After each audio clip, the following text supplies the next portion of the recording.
What is up, Nintendo Land? Welcome to the Nintendo Open Air Podcast once again. Tonight we're going to start out with some updates and reviews, which of course we promised last week. So we're going to kick it off with the one that's probably drained the most Nintendo power out of us, Switch accessories. And I know that we have an expert here with us tonight in Z, as he has tried a plethora of them.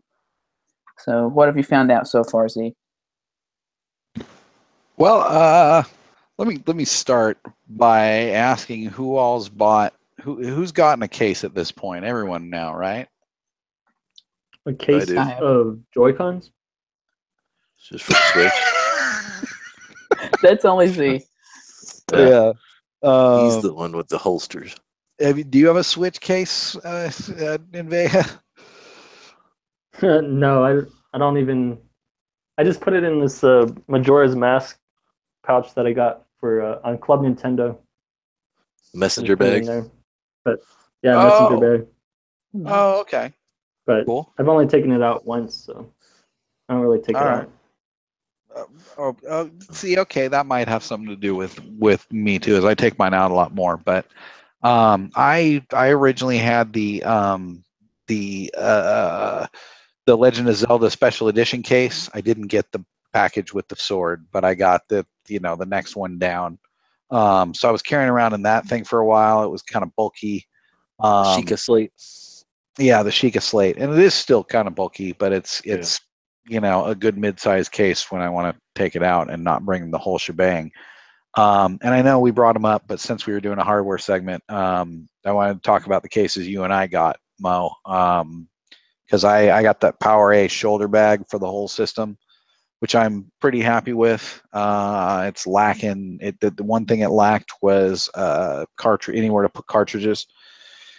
So I got a little separate for a few bucks. I got a nice separate little cartridge container that holds 16 that fits perfectly in one of the slots for that bag. It's kind of a wonder why that exact cartridge container didn't come with it. Yeah. But it also the little slip case that covers the Switch itself is a firm case, not so much a hard case, but a firm case. So that's pretty nice. And I've actually just been using that as my Switch case by itself for when I just want to take the thing out somewhere. And then I just throw the cartridges in the little thing in my pocket. But then you got the RDS case, right? Yeah, More like a little hard suitcase. Yeah, I've got both of the RDSs. I've got the black kind of can. I don't know. It's That's canvas, right. Whatever. I've got the little tiny one, and then I've got the big boy that carries the dock and everything else. And that's like one of those old Nintendo if you rented the system from a place, like it comes in like a foam cut thing. Like it's not exactly foam, but it's molded, so it's nice and secure. But I still never take it anywhere. Like what my Virtual Boy came in from Blockbuster all those years ago. Yeah, which, by the way, now like that foam, by the way, randomly, I don't know if it's the same foam they use these days, has started disintegrating, like deteriorating at a ever increasing pace. Yeah, this is not really foam. It's like molded something. It's got some like modern it's probably polymer plastic that they've put some sort of like felt or something soft over. But it's well constructed. I see what you're saying. I gotcha. It's Yeah, like that's hard. more solid. Yeah, it's not bad. I like it. And the other one, it's firm. It's not exactly a hard case, but it's good enough. Like I'm not gonna really put it in super harm's way or toss it or anything. And So which one's the one that your mom emptied out on the driveway? That was the big boy. Yeah, I took it to Mom's house so that the kid could play Mario Kart 8 on her big screen TV in all its glory. And then my daughter still doesn't know that the Switch is portable. She doesn't know that you can just lift up that piece with the Joy-Con on it and it'll play on that screen. And I kind of don't want her to because that's when the screen's really going to get broke, I thought. Oh, yeah. So she was taking a nap one day, and I'm in the kitchen playing it handheld, and then I hear her wake up. So I just hit the power button, put it to sleep, put it in the case, and hide it on a chair underneath the kitchen table so she doesn't find it. But I do not zip it up. and then when I'm leaving, trying to get everything, she's young, so it's like a struggle to try to get everything together so we can finally get the car going. It's just like, hurry up. So I forgot that I had it, and I was like, oh, the Switch is on that chair. And my mom's like, I'll get it. And I'm like, all right, whatever. And then she comes out with it, and everything's fine. And then for some reason, she wants to put it into my car through the window that's down. And she decides, rather than just hand it the way she's been holding it the entire time, this time she'll turn it upside down before she puts it through the window. And it's the same dimensions no matter which direction it goes. So there's no logical reason for this. And my Switch, everything else except for the system itself stayed in the case. But the system crashed onto the concrete. And then the screen was like completely shattered on it. And then the Joy-Con has like a little scrape on it, but luckily it was the screen protector that took the hit. So when I actually took the screen protector off, the Switch screen itself was in perfect condition. So I just got a little bit of battle damage on the blue Joy-Con, but other than that, it's in good shape. And who made that? That was the tempered glass screen protector, right? Do you remember who made that? Yeah. I can probably find it really quick. I can't remember their name. I was going to go with Anchor because I really like Anchor products, but this is from a company. I ordered the Orsley one, but it ended up, I still have it in the package. This is Amfilm. It's the Amazon Hot Buy or whatever. Oh, okay. The Amazon recommended. Yeah. Nice. It's good. I always, for convenience, want to pick up one of those invisible shields at Best Buy. But the fact that they're always like 10 times the price of what one on Amazon is. And you can, I guarantee you there's better ones on Amazon. It's just finding them amongst all the crap. But it would be convenient to just go to Best Buy and be like, you put it on. I got to recommend. Oh, go ahead, Jason. I was just going to say, how much was your tempered glass screen protector? I think mine were $8, and it comes with 2 glass screen protectors in it, so you get 2 chances. So I've got another one that's unopened right now. Similarly, I think I paid $10 for a 2-pack. Some other brand. But if you go to like a Best Buy, they've got their Invisible Shield brand, and it's probably like $40. Wow. So, Momo, if you didn't have that guard and you just cracked the actual glass on the Switch, would that be covered under your warranty? No, that's physical abuse, my friend. Oh, wow. Good thing you had it. Yeah, well, that's what I said. I can't believe it actually worked. Like, I was like, oh, it's completely screwed. And then I look at it, I'm like, I'll just wait till I get home. Like, I'm not even going to look at it or worry about it. I'm just going to drive home and not worry about it. And then finally I get home and I'm like, all right, let's really look at this thing. And I start peeling off the screen protector, and then there was like not a scratch on the actual tablet itself. So that's good job. Oh, huge selling point. It did what it was supposed to do. See, I don't have one of the hard ones. I have this rubberized, plasticky one, but I am really, really happy with it. The Skinomi. It was, the application's good. The only downside to it is one of those ones you're supposed to let dry like overnight. You actually have to spray it down with a solution before you apply it and whatever. But the screen protector? Yeah, but it makes it totally bubble free. And when the thing actually has to cure from the solution, and when it cures, it kind of hardens into like just a really, really, really tough plastic. Because I know, because I had a bubble, I had screwed up the first one. And they send you, whenever they update a design or whatever, they just automatically send you one in the mail if you've registered. So I had screwed up the first one, and I thought, well, I'll just live with it for a while. And then what do you know, lo and behold, I just randomly got another one in the mail. So I thought, all right, I'll get rid of the bubble. So I peeled the thing off, and just, oh my God, getting the thing off was a nightmare. It was really, it probably took me 20 minutes of pulling, and like my wrists were tired and my thumbs were tired from holding it. And it was like a really, a hard, leathery, like tough kind of piece of plastic, like a really, really thick tape or something that I had pulled off, So yeah. Describe it in depth. No. I'll just go with the light detail I've given you already. It sounds Sounds like it's pretty nasty stuff. It's Did it pretty damage your Switch? sturdy. It didn't. I was kind of worried it was gonna, pull off the screen or even just crack it because I was yanking on the thing so hard. But no, it didn't seem to. And all's well that ends well. The new one went on perfect, but I don't. If I were to drop this thing face down on the pavement, the shock is still going to go. Like if something cracks, it's going to be my screen. I think you know what I mean. I don't know how much shock this is really going to absorb. Like your screen protector, those tempered glass ones absorb the shock by breaking. That's how they. Yeah. So this one, I don't know what it's necessarily going to do for me in like a face down on the pavement crash. So we'll see. Yeah, and I could have just been lucky. I might have just hit at the perfect angle to not break it. I don't know. I didn't really see it hit the ground perfectly. I was just like, well, I've heard other stories like that of people shattering their tempered glass protectors, and it does prevent the glass behind from breaking. That's good. That's what I hope it does. So I've got those cases. My cases did come with little game cases. Both of them did. It comes with a little case that holds 4. Yeah, it holds like 4 games. Or I think 4, maybe 6. Yeah, the other kick in the balls is I just bought the thing not too long ago and haven't really. I brought it to a place where they didn't end up getting a projector, so I didn't end up having any use for it anyway. And now it's of course $33 on Amazon, and I paid the full $40 retail at our beloved GameStop. But Eric's favorite store. Yeah, so that is.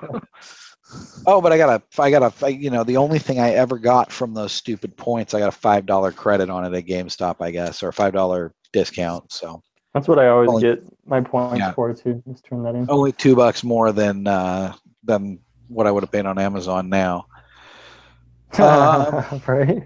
Yeah, like the $5 Best Buy rewards that I get seem to just kind of take the tax off of an amiibo. Right. Yeah. But with a discount, I mean, that'll put me over the line sometimes where I'll be like, I kind of want this amiibo, but I don't really need it. But then I get that little 20% off, and then if I've got like a $5 coupon on top of it. Yeah, that's kind of what would. If I had $5, that would give me. Oh, it's an accessory. It doesn't work on accessories, but they consider amiibo to be a category they call games to life. Yeah, so for games to life products, it's included, but it's not by Amazon. Oh wait, you're talking about Best Buy? You get 20% off, or you're talking about? Yeah, I get 20% off Amiibo. I was just saying that at Best Buy. Yeah. Yeah, the Best Buy deal. Oh yeah, okay. I thought. Yeah. Yeah, I thought you were saying you get 20% off Amiibo at GameStop. I was like, what? No, Best Buy. But then sometimes I'll get the $5 off coupon after I spend so much money there. They give me a $5 coupon, and I can put that towards an Amiibo too. Yeah. And then I'm like, well, I got it 20% off, and then I took $5 off of that. So, even if I don't really need it, that's how I ended up with Wolf Link. That's how I might end up with the Pikmin Amiibo. Yeah, Pikmin. Yeah, the one that was kind of hard to find for a bit, but seems to be. Yeah, it was a little scarce. Now it seems to not be. Anyone pick up any additional controllers aside from, I know, Mo, you got the Pro controller. I got the Pro controller. Jay, you got the Pro too, right? No. I have a Pro controller. So you're still playing with the cross-eyed dog? Actually, I'm playing it on the system, so. Oh, that's right. I forgot. Yeah, you're generally playing the handheld exclusive, huh? Yep. I'm liking it, so no problem so far. Even with like Splatoon, the motion controls were hard to get used to.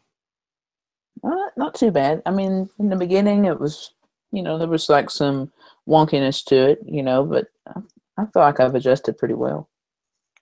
Yeah, I mean, you're getting. You play it in handheld mode. You play it in handheld because you prefer that, or because somebody's using the TV a lot? It's just kind of what I prefer. It's just easier. I can sit on the couch, or wherever's comfortable. It's not that big of an issue. See, for me, Splatoon was kind of the breaking point. I was primarily handheld, really, until Splatoon came along. And it hasn't really left the dock since Splatoon. But and Eric, I missed. Did you say you did have a Pro controller or no? Yeah, I have a Pro. I could never go back to the, what do you call it, the cross-eyed dog. But really, I like it. I mean, I still switch back and forth from time to time, and I don't really feel an issue. There's, the accuracy thing I noticed on the snowball, on Pondo's snowball in Zelda is really the only thing I can point to and say it's just not quite as good as the Pro controller. Everything else, I really can't tell a difference. On the Pro controller, aren't the sticks bigger than on the Joy-Con, and the buttons are bigger too? Yeah, everything about it's bigger and more comfortable and whatever. Yeah. But I don't feel like I'm losing anything. You know what I mean? Oh, okay. I don't feel like I'm playing any worse because of it. But yeah, like over time, I think I could probably sit and play longer hours of Splatoon with the Pro controller than with the cross-eyed dog or with the handheld, definitely. But it just, in terms of actual playability, it to me it's perfectly functional. The offset sticks, make a difference obviously over the Joy-Con as well. I kind of like Nintendo's Wii U setup where they had the 2 sticks up top, as weird as that is. I kind of didn't mind that, and I kind of would have liked to see them stick with that. Sony has the 2 sticks at the bottom. I didn't see a problem with keeping them symmetrical. Yeah, I mean, it's comfortable, and especially for Splatoon, I'm wondering if that's the thing that feels different. I wonder if it's because, like, you're a little turning around, you're not doing it up top anymore, you're doing it in the middle, to look around as you kind of whip around with the stick. Like, I wonder if maybe that's one of the feels that's different that I didn't realize. What do you mean? Because the sticks are up, on the Wii U, and then they're offset on the Switch. So I'm saying that might be one of the things I was trying to. Splatoon kind of feels a little different to me on the Switch. Yeah. And I wonder if part of that is the stick placement, which I didn't even think about until just now. But I'm like, it did for a little while, and it doesn't really feel any different to me anymore. I've settled into it pretty. Yeah, I've kind of adapted. Yeah, it feels a little. I don't know. Something feels a little less responsive to me, but I don't know why. But it's pretty close. The motion controls to me seem just somehow like tiny amount, a few frames or something, but somehow ever so slightly laggier than they were on the Wii U. Just by a tiny amount, but enough that I notice it. Kind of the same way my brother-in-law, when he plays Guitar Hero, like from TV to TV, he'll bitch and moan about like literally a frame or 2 difference of lag or whatever. But when you see a CG Princess Leia and her weird mouth in Rogue One. Yeah, exactly. For example, that's just something off about it. Yeah, and it's you can't quite put your finger on it. You just know it's not right. Yeah, and it's technically it seems like it is correct. But there's something not right there. Something slightly unnatural, at least based on what I'm used to. Yeah. So, okay, controllers. Has anybody bought any extra Joy-Cons at all? And I'm sorry, did I interrupt somebody? I was just going to ask about my biggest issue with using the Joy-Cons is the D buttons, the directional buttons on the left Joy-Con. Ooh, yeah. Because super jumping just gets you killed if you're out on the map. For me, it does at least, especially if you try to jump back home in Splatoon 2. Is it any better on the Pro controller? I'm going to say I don't use it to jump. I do the X and then, look around. I don't actually use the cross pad, and I never have. At all. I don't. Yeah, I just use the motion controls to point. It becomes kind of intuitive. Yeah, I haven't used it yet. For jumping to base, you still use the motion controls? I don't know that you can. Can you jump to base? Yeah, you can. I haven't jumped to base. I always jump to somebody. Let's see. You know what? Down A to jump to base. It's 3 button presses. I've kind of worked around jumping to base. I just don't do it ever, really. You know what I mean? I used to do it occasionally. I would do it. Seems like you can always kind of backpedal in this one. Like you can, if you really want to, you can just kind of go backward for most of the time. It seems like maybe I'm it's just the talking layout of the about like stages. when you're seeing like yourself being cornered by someone. There's somebody chasing Yeah. you, and you see somebody Yeah. coming. Used to on a on a Wii U, you could just tap it and then boom, you were gone. Yeah. Occasionally, yeah, you could jump to base. I haven't Yeah, it done was just that a button to yet. do This it. one. And is there a button that's unused? What does A do? A does nothing, doesn't it? No. A is like the select for the map. Yeah, and then I don't know. What do the regular you're LMRs right. do anything? Bomb rush on the right. Oh, that's right. Does L do anything? You know what I'm getting at is Right. is they should hotkey it somewhere. Right. Yeah. Make it the Yeah, minus. you know they would or do it like something. you know what would be good for it. Just as jump to home, the stick button click. Like you're Yeah. freaking out. Oh, You're on the like eject. Like you just push down on that button and you fly home. Yeah, you know what? Then you might I do should it by write them a accident letter. when you're just freaking out anyway. Yeah, that'd be so awesome. That would totally make it like a button. They should do that. They should do Steel Diver and make you do something like that, like fire a torpedo or something by clicking the stick in. Because it's such a slow game, you don't have to repeatedly click or anything. Like Yeah, you click aim with the stick and then click it to fire. No, that would be terrible because you always screw up your aim when you click it. Yeah, Just that's true. Clicking it would activate a self-destruct sequence. Yeah, it is difficult to. That's why I thought it was so weird with aim or with arms rather that they made that like the block. I think on the Pro controller, is it? I think they intentionally. Oh. I wonder if they intentionally did that just to make the motion controls more desirable. Just to make Seem you like use the motion controls. Yeah. They're like, we're gonna do a completely fine scheme, and then we're just gonna completely screw up the blocking, so they end up having to do the motion control like we showed them in the commercial. Yeah, no, totally. Which I still occasionally bust that out, and I always use the motion controls. I prefer them. But on the subject of Joy-Cons, has anyone bought any more than any extra Joy-Cons beyond the two that just came with it? I have not. No. I have not either.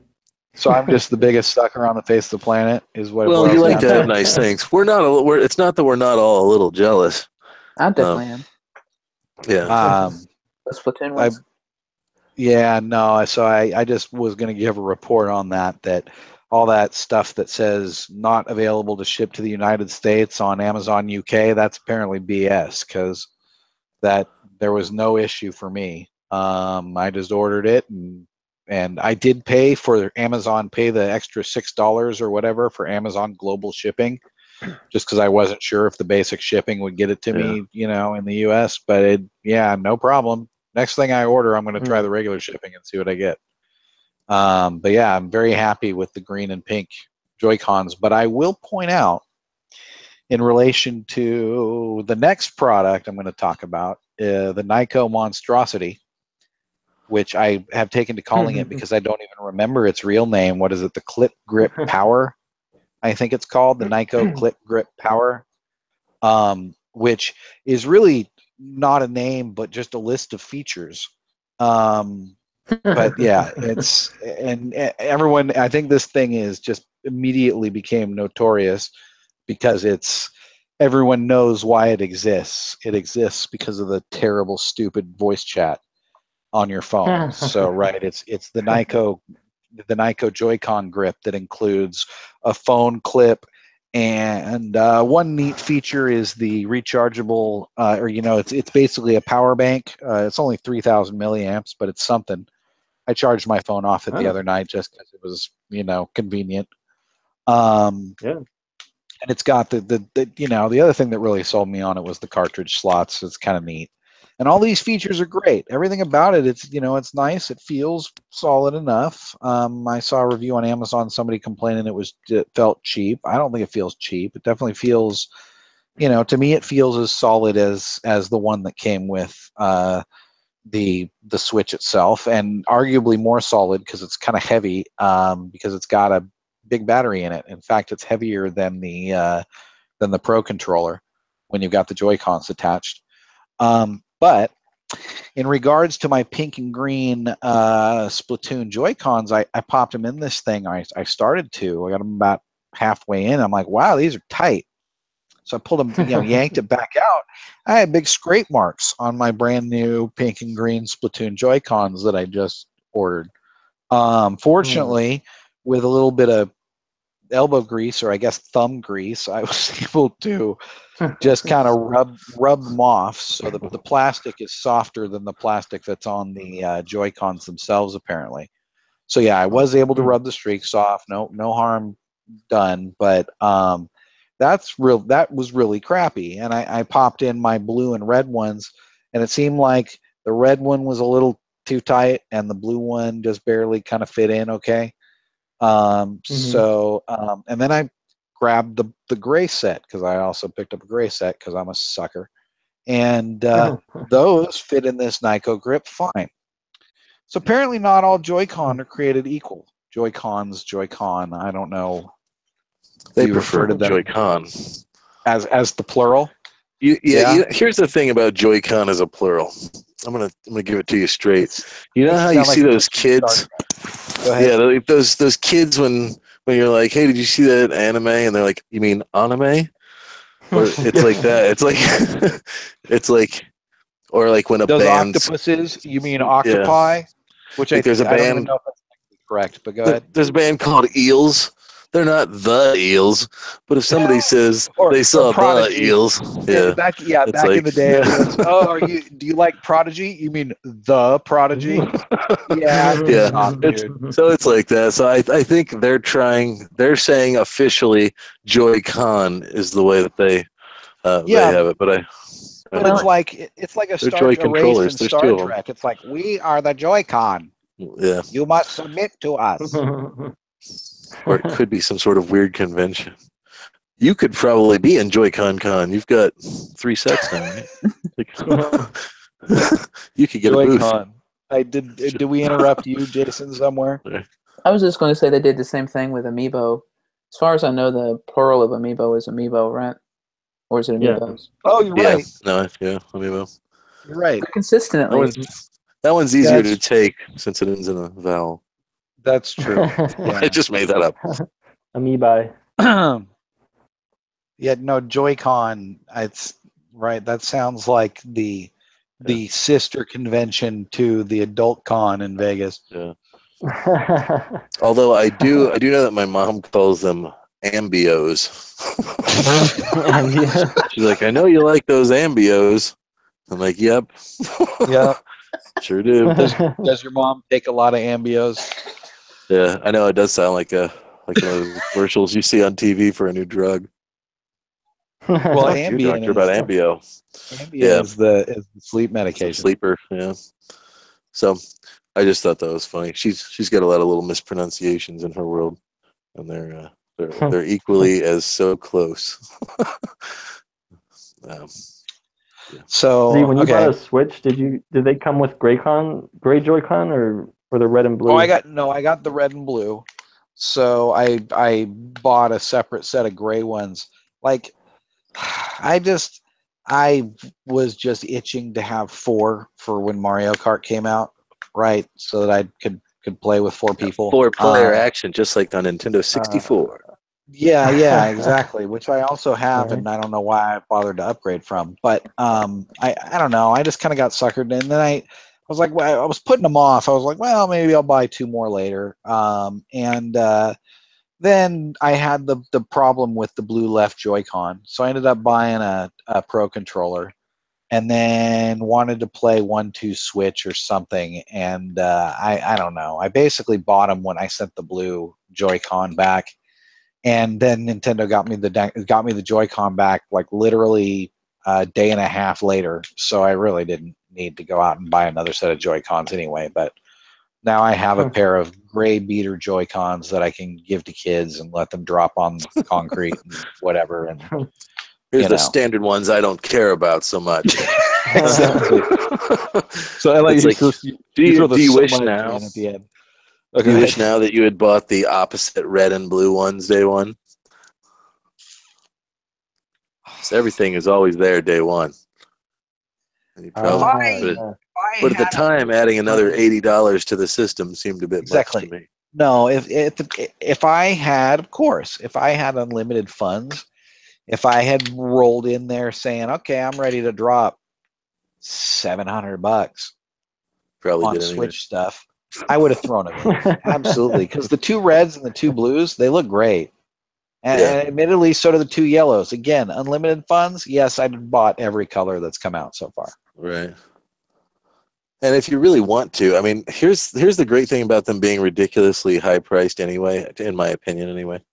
I think $40 seems fair for a set of Joy-Con, and even that's like a little bit much. Well, Z was saying that they actually cost almost $80 to make them. Well, they pack a lot of stuff in there, a lot of unnecessary stuff. Yeah, some website did a tear down, they reviewed a Chinese tear down and priced out all the pieces in the tear down to figure out how much the Switch cost Nintendo to build roughly, and they came up, I think, with $170 for the Switch itself, for the actual tablet, and $50 each for the Joy-Cons is what they came up with. Whoa. So that's $270, and then $30 for everything else. I mean, once you've got so they're losing accelerometers, thereabouts. So they're losing money. They're losing money on every pair of Joy-Con they're selling. I don't know. I'm gonna guess that the guys were a little off, and Nintendo got a little bit better deal than these guys said, because I can't see. Note that Nintendo sells them individually for $50 and then sells the pair for $80. So I would bet they're in the $45 range. I bet you they are losing a few bucks on the pair, but not that. I wouldn't say they're losing $20 on the pair. I would bet you they're losing just maybe $5 or at most $10 on the pair, and then making a few bucks back on the singles. That's surprising, because usually the accessories they really gouge you on, like the. Well, not gouge you, but it seems like it feels that way because you're controllers. spending what you could maybe spend for a game on a physical accessory that you might not use all the time. True. I bet they're making money back on the Pro Controller. And we know they're making, especially that Splatoon one. Yeah, especially with the extra $5. It's more expensive, Yeah, extra $5 for that. And then of course the dock, which again, I'm a sucker. I bought another dock. But now I just hung another TV in the bedroom, so it's, I'll make use of it. So yeah, they're making plenty of money off of a lot of the extraneous accessories, but apparently not on the Joy-Cons. Because like I said, there's a lot of stuff when you put an accelerometer and an IR sensor and who knows what else is in there. I mean, Bluetooth is pretty standard. And the other thing is, now that the thing is a reasonable hit and is taking off well enough, all this stuff will get cheaper for them to produce, just in terms of scale. So they'll I think they'll be all right. So on that note, I also ordered that wall mount that I had shown you guys. What was it? Fyong? I have to. How do you pronounce that? And it holds the dock with the system in it and everything, basically the whole kit and caboodle. Yeah, it's pretty neat. And I'm trying to find it in my Amazon order history here. There we go.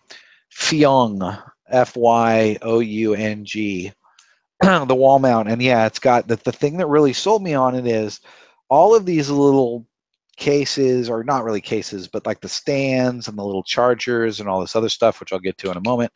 None of them really have anything for the Joy-Con straps. And now I've got half a dozen of these stupid things, and I just, you know what I mean? I don't really know where do you put them most of the time, because you get a key ring holder. Yeah, exactly. Something like that. So this has little basically little slots on the thing that you can slide the Joy-Con straps onto. So that kind of was what sold me on, and it just so happens to have exactly 6 of them, which I've got. Have you bought colors of straps yet? No, and I just won't. I won't cross that bridge, because that is greed. That is gouging. Yeah. That is where Nintendo's trying to make money back. And all right, they deserve to make some money back, but not on that, dude. That is. Are those sold singularly? Yes. Or are they sold as a two? No, individually for $8. $8 a piece. So I got to spend $16 if I want to get matching red and blue or pink and green or even friggin' gray. Are you kidding me? Come on. Plus shipping. Yeah, or well, depending on Prime. You can find the gray ones. I'm pretty store. sure just about anywhere. They're not selling too hot right now. I can't imagine any of those are selling too hot right now. No. I did see them, up again and then down again on websites, but I have a feeling that's just Nintendo playing games. And the Joy-Con come with them, right? When you buy a Joy-Con, they come with black ones. So basically, the only reason you're ever going to need extras of these is if you somehow break yours. Yeah, exactly. Or want another color if they would ever actually make them available. Or you want a matching color. Yeah, that's the thing, right? Is they all come with black ones, which to me look perfectly fine. Having matching ones, that'd be kind of neat. And under Iwata, we'd get those, but this is the new guy, so whatever. That'd be a Club Nintendo gift. Oh. Yeah. It's like Club Nintendo to My Nintendo. Is that what you're saying, Jason? Yeah. Get the pitchfork. Yeah.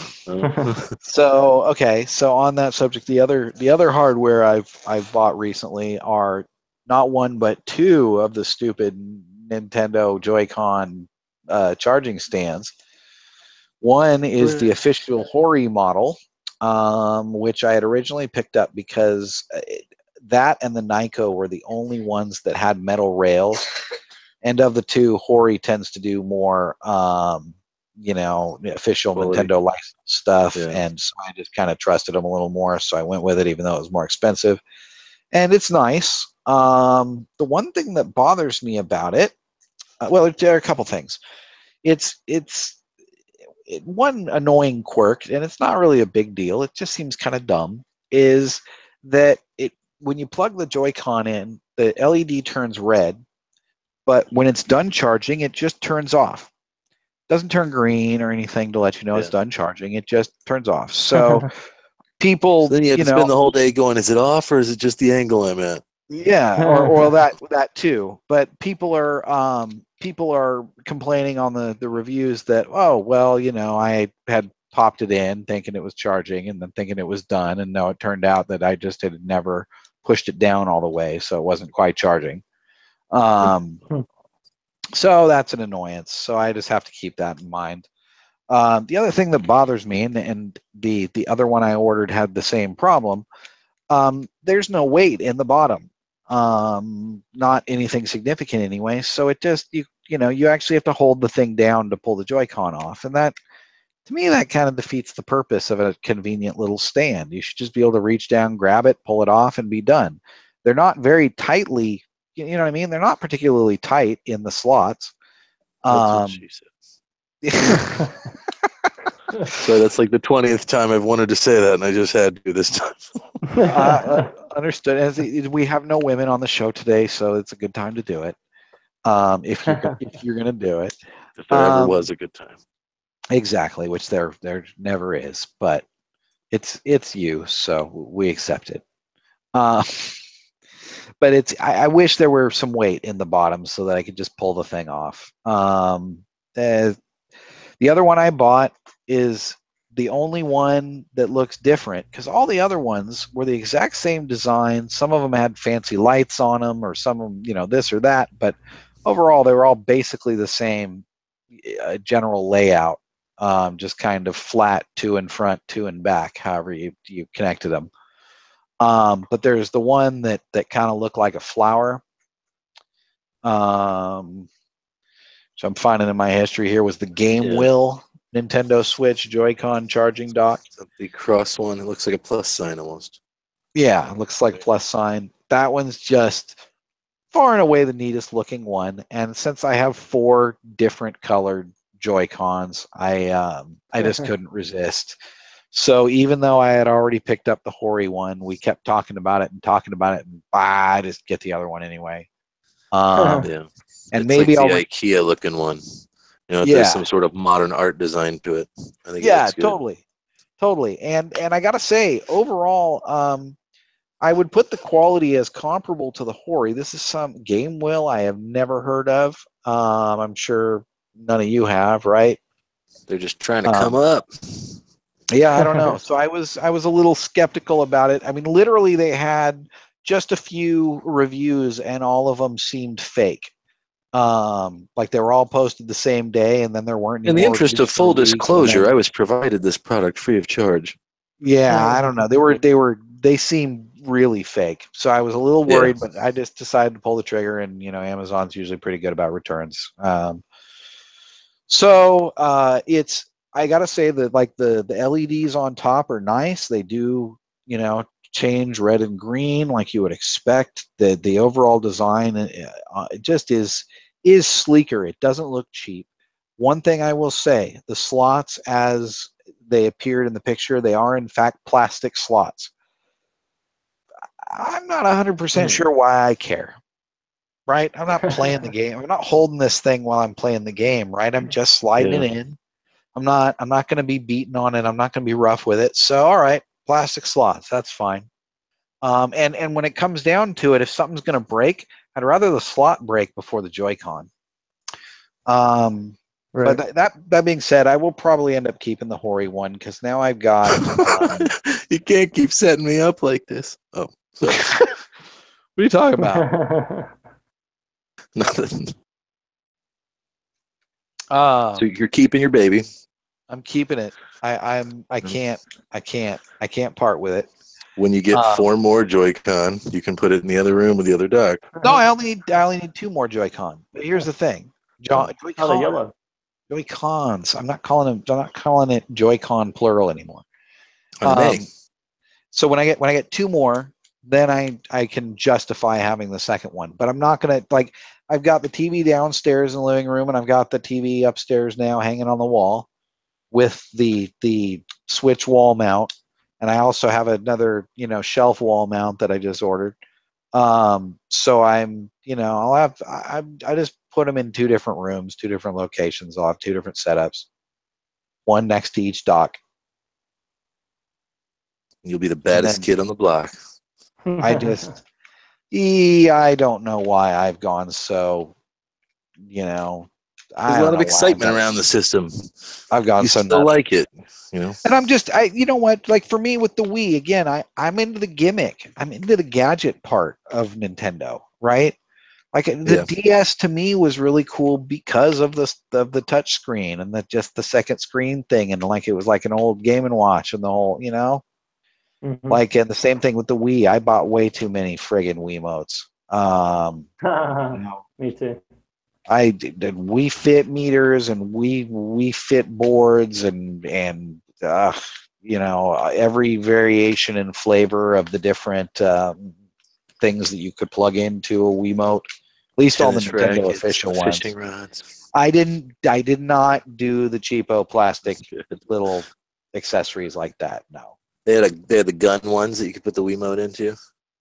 Oh, I did get the Lynx. Yeah, the like Wii the Lynx Zapper. crossbow training, the Wii Zapper. Yeah. Was that the only game that ever used it? I don't know. Yeah. But it was cool. Man, I also got. you could technically use it for anything. You could use it now for Duck Hunt. I got a Nerf gun that I on the used Wii U for Duck Virtual Hunt. Console. Because the thing is, that was a two-handed, that turned it into a rifle. So I got a Nerf gun that's really cool for Duck Hunt. That I used for Duck Hunt, and it just the cool thing about it is there's a little cartridge that's shaped just like a Wiimote that actually shoots the Nerf darts. So you can swap out the Wiimote for an actual Nerf dart shooter. Oh, nice. So yeah, that was a neat little toy I picked up, and I was standing in front of one of those Splatoon guns at Toys R Us for a good 2 or 3 minutes thinking about it. But I just can't. I can't make myself buy one of those. Yeah, I like Nerf. I actually bought when I bought my 3DS, I bought a 4-pack of Nintendo DS branded Nerf styluses. So it basically is the same size as a regular ink pen, but with a stylus, and it's made out of Nerf. And I've still got 2. I've broken 2 of them in half, and I've got 2 left. And I'm like, oh, I wish I could buy these. I've looked on eBay and everything, could not find another set. Because I was like, these are worth every penny. These last me like a few years, and they're like super comfortable for that guy on Wii U. You know that guy Kenji? Genji. Sounds familiar. At my wedding, for some reason, he handed me a 3DS stylus that was a lightsaber. Oh yeah. Oh wow. Like when we were going around at the wedding reception taking the pictures, he's like, "Hey man, here you go." And I was like, "Wow, that's really cool. Thank you." And I tucked it in the pocket of the tux, which was a rented tux, and returned the tux. And I've seen those for sale, but those are like the tiny ones, right? Yeah. See, what Yeah, I it like was about cute. this is it's like a big, thick, bulky ink pen, so it feels just like a real pen, so it doesn't feel like I'm doing it on a baby toy. Like Yeah. that little stylus feels so tiny. But then again, I will also confess I often will just use a Bic lighter. Oh, yeah. No, I've always got one around. right. I use the tip of the e-cigarette, the same tip that I puff on. Yeah. We need to do a whole. We could probably do a whole show on things I've used as a stylus. As It's long on as Switch. none of them are your penis. I'm sorry. Go ahead, Jason. That's our new YouTube thing. Will it stylus? There we go. Jason. I was just saying not on the Switch though, because No, yeah, that's the problem. They messed it up for everyone. Your penis would work on the Switch. Yeah, though. it would. I'm not even a fan of that keyboard on it. Like the little, like I just got used to the Wii U one, but this one feels like clunkier to me. And it's like your phone is so advanced with like word predicting and learning and stuff like that. And it's like this one doesn't add the space, and that bothers me. It's like if you type a word, like it doesn't add a space when you choose it. I was just thinking about that the other day and thinking, oh, they've got to patch that in, but it's the they got to patch. They'll never notice. The browser first, yeah. Yeah, they got to patch in Netflix before they get around to the little nitpicks. Well, I think that was all of the. I think that's all the hardware that Accessory. I want to talk about. Oh, I did buy the stupid the wheels for the Joy-Cons. Sorry, go ahead, Mo. I was just saying I bought the little Hori stand, the plastic stand, which I realized is almost the same kind of design as the Kid Icarus stand that came with the Kid Icarus physical game on the 3DS. I bet you Hori made it for him. Do you think that'll be a rare item in the future? Like it'll be like how people are always selling those Game Boy players, but they don't have the Game Boy disc in it. I have mine tucked away like it is. Yeah. But they're it's the same thing. It works. It's just if I was bringing it somewhere, it'd be nice, but it's too bulky to fit in my case. I also picked up both of the Circle Pad Pros. I think those will be rare items in the future. Yeah, I had to have them for there was the small one and the big. There was a XL one. Oh, okay. Yeah. And I had to have them for Kid Icarus because I had to, I was playing left-handed. Lefty, yeah. You'd think you'd adapt, though, since video games have basically been against you from the get-go. Nah, not really. Right? I mean, to me, in the early days of video games, the fact that the stick was on the left and the buttons were on the right gave me an advantage. I felt a NES advantage. Oh, yes. I loved that thing, man. When I had it. That's one of those great, beautiful pieces of art that you'll have in your lifetime. Just the faux futuristic look. That it really was a neat looking piece of hardware. Funky Terminator looking arcade stick. Yeah, it was. It was as much marketing as it was engineering. That thing. It was. Yeah, it was beautiful. I still think someday I'd like to have a car and use that as the gear shifter. Yeah. That would be cool. You could get replacement knobs for that. I didn't know that you could, but I wonder if people sell like knockoff ones on eBay because it just unscrews at the end. It's got to be a standard. It's got to be a standard. Because they sell. You can get old stick shift knobs. Yeah, I'm imagining some kid out there with like a NES Advantage with a clear ball that has like an eyeball inside it. Like an acrylic ball, there's a super custom NES. No, just an 8-ball. Just an Yeah. 8 ball. Well, you could easily do that with some nail You could polish probably, or some white you out. could probably figure that out. Yeah, do a nice stencil and some white nail polish. Yeah, you could probably pull that off. I might have to. Oh, do that. when you said NES Advantage, I didn't know what you were talking. I thought you just meant you had an advantage. There's actually a thing called a NES Advantage. Yeah, it's the big joystick for the NES. Yeah. It's okay. like the arcade. It's like the arcade fight stick for the NES.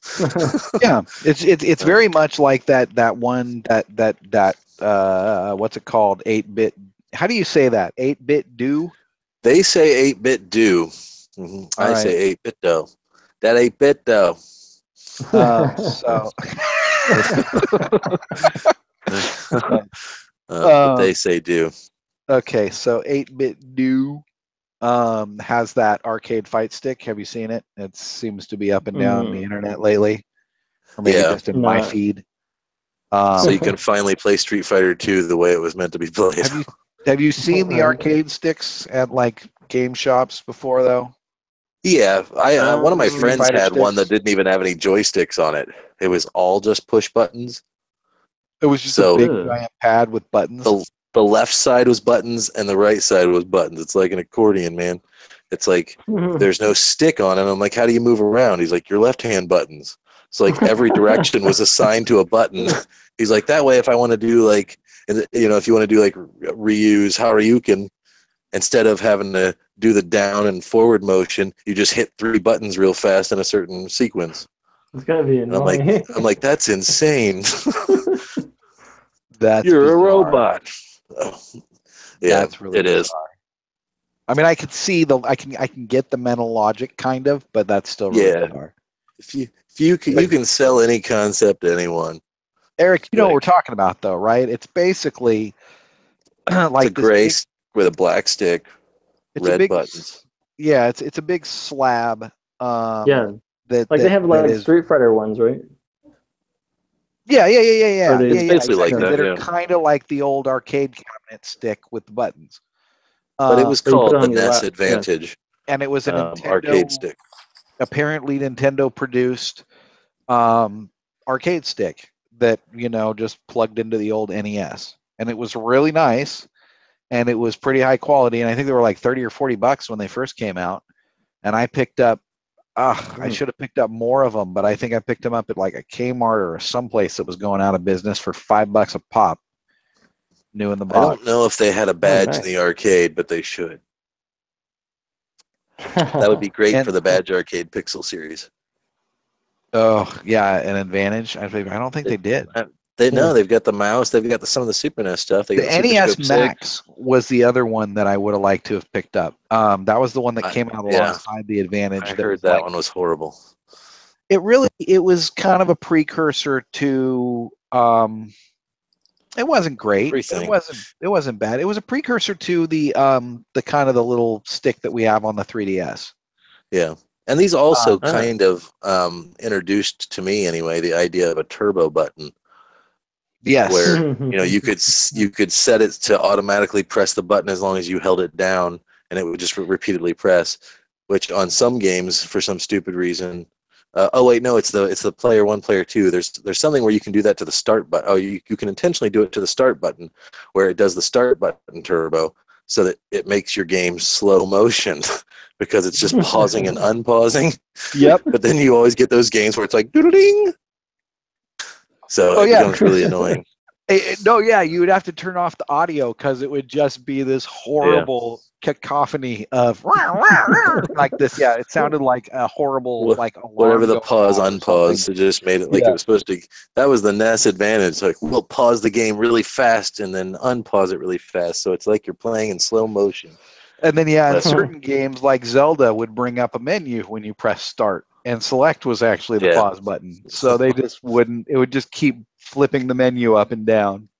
In theory, it seemed like it would work. Yeah. In practice, it sort of did.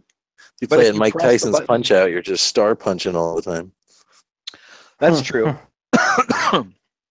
It did work. It did work to a degree, but certain things like that required quick movements, like it wouldn't pick up the jump if you hit the jump during the pause. Well, yeah, or if you're in the middle of the air and you're trying to control your jump, it might not catch that you're pushing that direction and respond fast enough. Yeah, It it would the whole sometimes thing's not pick up flawed. your inputs. Yeah, it was Yeah. just a flawed concept from the get-go. But I'll tell you what, it's beautiful, and if you put it on a shelf, it looks great. It is. I got to figure out how to get the mine somehow like was pristine, and for some reason I don't know why, I just for storage because I needed the space. I think I took it out of the box and threw away the box, and I just feel like an idiot. But I somehow the cable got melted to the styrofoam of an old ColecoVision box, so I got to figure out how to get that off and clean it all up. Fire. But it's otherwise perfect. No, but then I melt off. I don't want to destroy it. Just kidding. Maybe use some kind of chemical that'll melt the styrofoam, but not the rubber. I don't know. Sorry, this first topic ended up running extremely long. We went way back with the accessories. That's Yeah, right. we did. In depth. Tell me about your Commodore 64 flight stick. Oh, I have one. So did I. Yeah, so that was that. It's a lot of accessories that we bought. Some we like. Well, there's cases. There's one topic I want to make sure to include this week, and that is Miitopia. Eric has our inside look with Miitopia. The greatest game Yes, ever. I bought. It's the what game ever? The greatest game ever. Yeah, I bought it. I had the demo, and then I was playing it every day. They give you like 30 uses before the game comes out. So I used each one to like get these tickets that you get to get more gold. And I bought it. I like downloaded it early and like played it. Did you like transfer your 9 demo? PM on. Oh yeah, transferred the demo. Had plenty of gold. It's a fun game. It is a little repetitive even for a RPG game. Like it seems a little bit more repetitive than Shin Megami Tensei 4 Apocalypse. You get But the it's fun sense 'cause it's you can made for a put your- 7-year-old. Kind of, yeah. But Like they're really spelling it out but for me. You can assign your friends to roles, and I'm surprised what they're getting away with for their E for everyone rating. One of the really? one of the enemies is called a twerky. It's the mix between a turkey and the word twerking, and it's all the enemies have like a face on them. And where's like this one's the face? premise of the on its butt, and it actually farts at you, as like an attack to make you angry. But the weird thing is that it just hurts itself because you do more damage when you're angry. It's actually kind of they make the game like kind of easy, although there's like after the game I've heard it gets the difficulty curve like goes way up. But yeah, that seems pretty the easy. hardcores. like I farted on you, now you're twice as strong.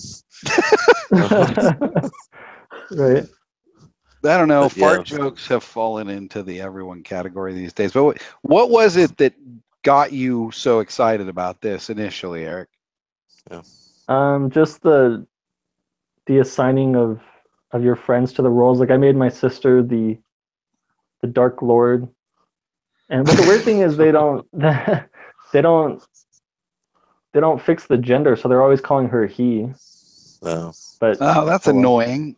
Just dumb little localization issues. yeah. Don't let the internet find out. Yeah. Any of us? Oh, go ahead. Have any of us made it into your adventure, Eric?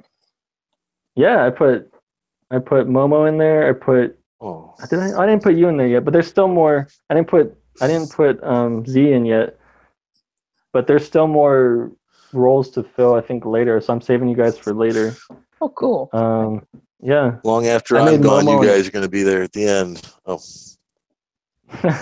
You're I just made Momo practice an imp. round. We're the more important ones. All right, who am I? Momo's a You're an imp, what? or your job is an imp. IMP. An imp? So you I'm wear a like devil. this. Totally appropriate. Yeah, you're a devil. Yeah. That was my favorite Miitomo outfit. Oh, it was? Oh, yeah, Yeah. you did wear that in Miitopia. I was like, I want to be Satan. Yeah. And then My sister bought the game too, did you like and then Tamagotchi she Life? said it felt overpriced. Now, that's the surprising thing is I didn't like Tamagotchi Life, and I played the demo, and I was like, I don't want this game. And then when Miitopia came out, I was like, oh, I don't want that either. And then my friend Winnie was like, oh, the demo's out, you should try it. I'm like, yeah, I'll try it. And then I just love the demo, which is weird because I usually hate demos. It looks to me like a mashup they suckered me in.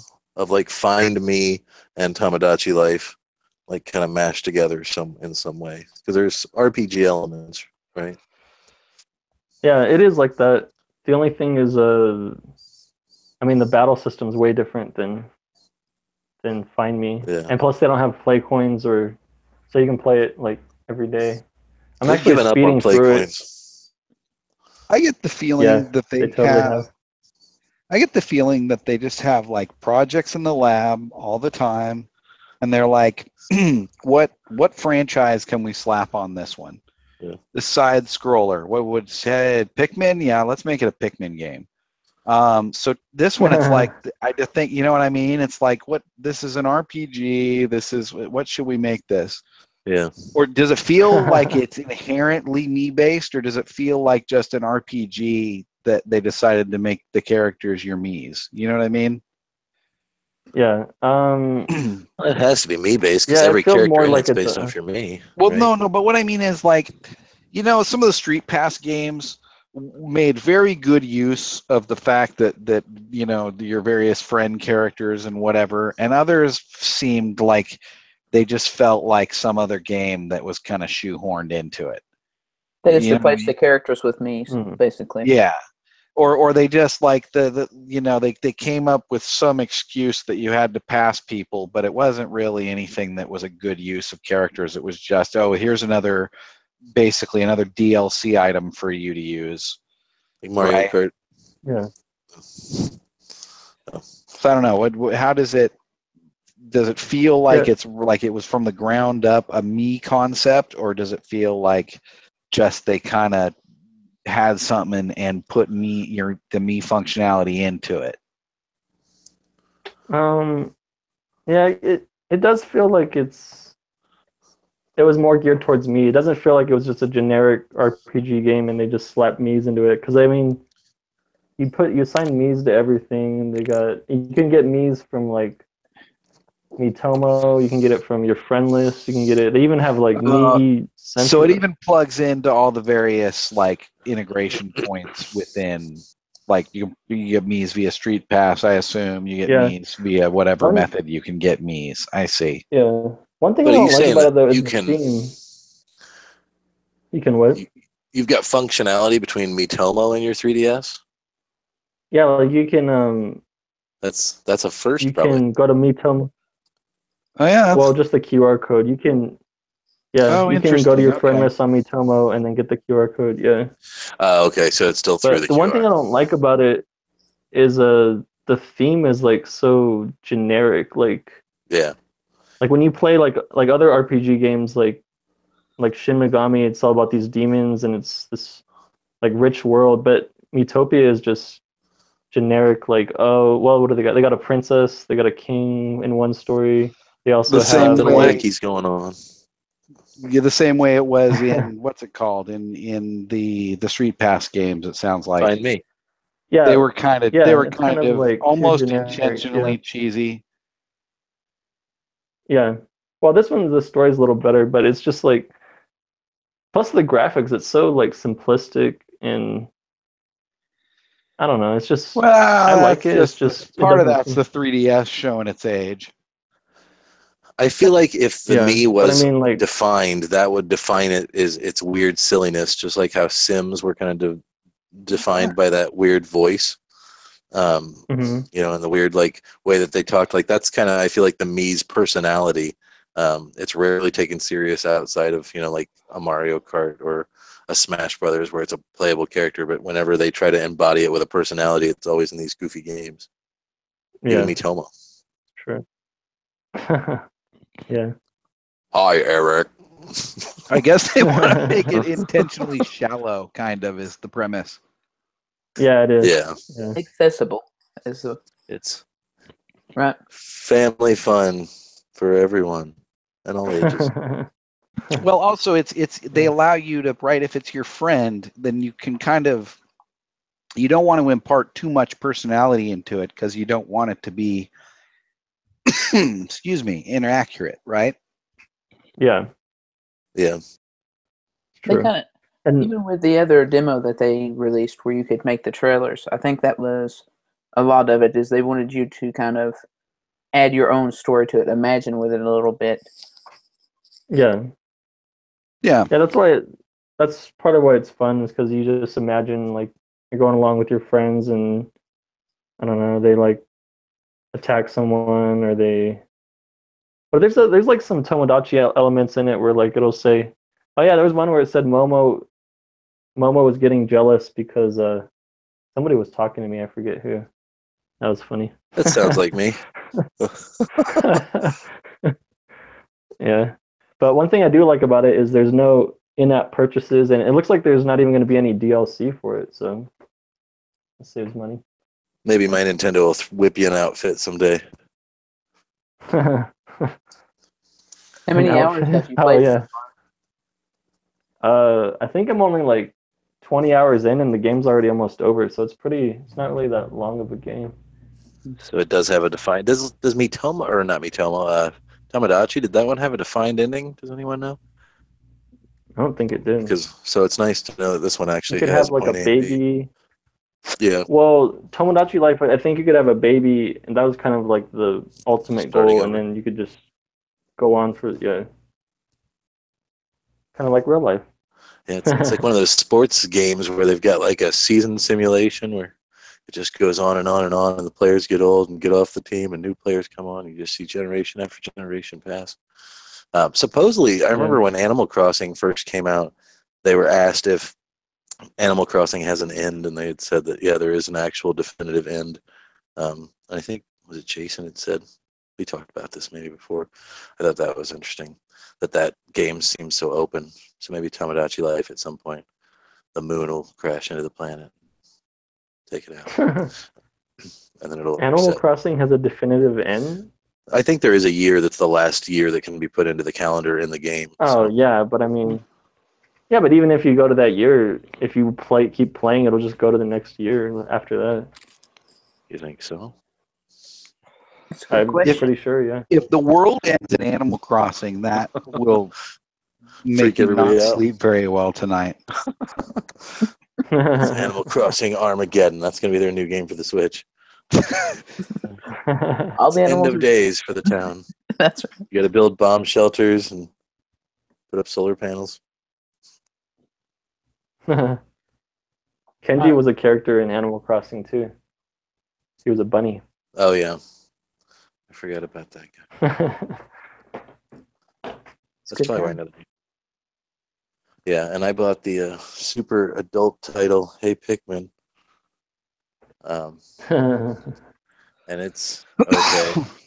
Excuse I've got me. about 10 hours into that, and it's kind of slow. There's a lot of little animations, like you'll run into Pikmin in the level, and there'll be like a little short, dumb animation that takes too long that you can't skip, and then the Pikmin will just run over to you. So it feels like that's a lot of the game. It's pretty simplistic, but I mean it's on par with like a Chibi Robo. It's not bad. You just run around collecting stuff. It's just slow, and it feels like I just want to get it over with. It feels like homework every time I play, and I'm like only about halfway through probably. Does it hold true to what you experienced in the demo? Yeah, it's very much like that. I think they want it probably to be like a really simple introduction to the series, and it does that well that you kind of learn what the different Pikmin do and things like that. There's a weird like sub game within the game where when you quit a level or you're done with a level, complete it, there's a place called Pikmin Park where it's almost like a game of Risk where you pick the Pikmin and then you pick which territory you want them to be in, and they search the territories for treasure while you're playing the levels. So it's just like going on in the background, which it is what it is. I've already cleared everything in that though, so it now just randomly, spoiler alert, we'll just randomly pop treasures in there, but they're usually not worth anything. I've already collected the total amount of the what you're after this time is called sparklium. So they're basically the equivalent of coins. Yeah, I've already collected over the total amount, and then once you hit the total amount, they're just like, and you also need a part for your ship too that we didn't tell you about until now. Which lets you know no matter what, you're going to have to play every level, which makes it different from the other Pikmin games where, you had the time limits. There's no time limit in this one, but there's a defined path and order that you have to take everything. Although I think it is one of those games where you can just beat a level without collecting the treasure if you wanted to, and it would still let you progress through the game.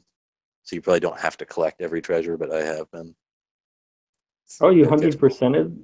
You 100%ed the game? Well, I've probably 50%ed it. Oh. I'm still playing, so I haven't completed the game, but so far as I've gone, I've made sure that I collected every treasure I could possibly do it. And then I've got the Alamar and Pikmin amiibos, so those kind of add like little things. There's amiibo treasures in the game, so you can scan like the entire Animal Crossing series is compatible. And then the Super Mario series, which is I only own one Super Mario series amiibo, and that's the Boo. The glow in the dark but one. Yeah, because it doesn't really glow in the dark. Yeah, that's what a disappointment. I'm gonna buy one custom on eBay that has real glow in the dark paint on it. It's nuclear. Yeah, but it's I don't know. It's okay. It's if you ever played Chibi Robo, it's as good as that is. I like Pikmin a lot, and I would probably only recommend it for people that really like Pikmin a lot. Or for somebody who's younger, it's not bad. But it's not super easy, but it's pretty easy. Like I liked Chibi Robo. Oh, I like that. I don't know if I can quite get into this one. Yeah, I feel like it's one of those games that doesn't reward skill in any way. Great. Yeah, like it's that's a selling point. Let's put that on the box. Yeah, 1 star. This game does not reward skill. It's like there's a little path that you're supposed to go, and whether you have no idea how to play the game or you're great at the game, it's going to take you the same amount of time to get there, probably, because you're literally just holding one direction constantly to walk to the right or to the left, and then throwing Pikmin as you go. So it basically gives you the mini thing, but it would have made a great mobile game. And they could probably easily port it because it's that lengthwise thing. They should do that. That would be genius. Although it'd be really small. I guess they'd have to do the Metroid 2 zoomed in look, like they did on that, so they could have the large sprites on your phone. Have you had to replay levels? I have, like, occasionally, because it's also I think Chibi Robo did this too. I might be wrong, but so each level usually has like 3. Sometimes it's only 2, but usually 3 treasures. And as you collect them, it'll show you what slot it's in. So like you'll collect the first treasure, and then you collect the 3rd treasure, and there's a hole in the middle of the 3 circles. And you're like, oh damn! Now do I just want to take these 2 home and then replay the level, or do I want to see if it's even possible to backtrack to get the other thing? Because some levels, once you go so far, you can't backtrack in a level. So if you miss a treasure, you just have to do the whole thing over again. So it does have that element that they would call replayability, but I call annoying. But it's okay. It's a cute little Pikmin. Did you ever have to look anything up online to find one of the treasures? I have not yet had to go online, so wow. I will say that for its difficulty level, I haven't been stumped yet, but I'm only about halfway through. Okay. And it's got like how like in Super Mario World they would have the hidden worlds where they're you'd have to get like a key or something to get a second exit. The levels are like usually like 1 through 5, I think, and then there's like a boss level. They do have an X level, like 1X, 2X, 3X, that you can only unlock by finding an alternate exit to certain stages. Oh, that's kind of difficult, unless the exit's easy. They also don't tell you that which level has the alternate exit. I don't think. But it's usually, I don't know. So that's like an element, but it's still as great as it sounds. It's not as great as it sounds. You know what? Not mediocre. knowing which level has the alternate exit to me just means I'm going to end up looking it up because I don't want to hunt through every. You know what I mean? Yep. I don't have the patience to hunt through every level looking for the one that's got the secret exit. You know, a lot of the level design puts a choice in front of you where you're like, I can go this way, but if I go this way, I won't be able to get back, or I can go this way. And so you know that there's probably something over here, but you can't choose both, or because the alternate exit you have to replay to get, obviously. Yeah, I hate when they do that. I know exactly what you mean. Forced replay. So, yeah, it's like you're like, I'm going this way, but I know there's probably something the other way, but I can only choose to go one way. Yeah, and I can't get back from each path. So, but I mean, it's okay. They've added like a weird bouncing thing to Pikmin that it's never had, where there's like these little trampolines that you can throw and they'll bounce. Well, I guess they did have some of that in Pikmin 3. Now that I think about it, there were a couple places where there were like little trampolines that you could throw stuff on to make the Pikmin bounce high on stuff. I don't know. It's okay. I don't regret buying it. $40 does seem a bit too much. I think, is that what your game's at too, Eric? For $40. Yeah, is that Miitopia? Yeah, it is. It is at $40, So, which is yeah, weird because they'll Animal both. Crossing They'll New both Leaf be was like $20 only right. someday.